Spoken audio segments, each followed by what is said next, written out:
بسم اللہ الرحمن الرحیم۔ لقد کان لکم فی رسول اللہ اسوۃ حسنہ۔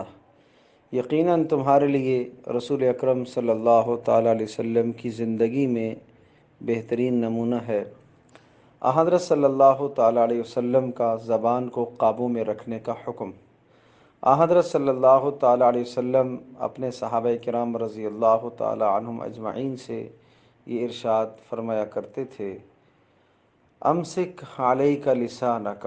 حضرت صلی اللہ علیہ وسلم سے ایک شخص نے نصیحت دریافت فرمائی تو آپ علیہ السلام نے اس پر یہ ارشاد فرمایا، اپنی زبان کو قابو میں رکھو، گفتگو کے وقت اپنی زبان کو قابو میں رکھو، کیونکہ زبان کی بے باکیاں انسان کے اعمال حسنہ کو بے وزن اور بے نور کر دیتی ہیں، اور جب زبان سے بیہودہ جملے نکلتے ہیں تو آدمی کی نیکیاں تباہ اور برباد ہو جاتی ہیں۔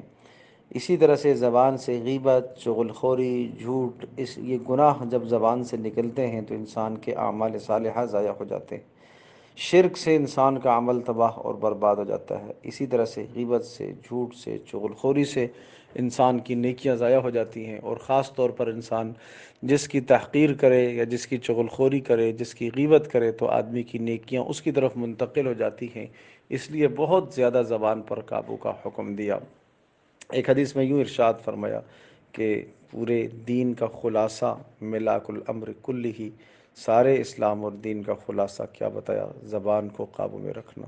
بہت ساری نصیحتیں ارشاد فرمائی معاذ بن جبل رضی اللہ تعالیٰ عنہ کو، اور پھر اس کے بعد آخر میں ارشاد فرمایا، ان سب کا خلاصہ نہ بتا دوں؟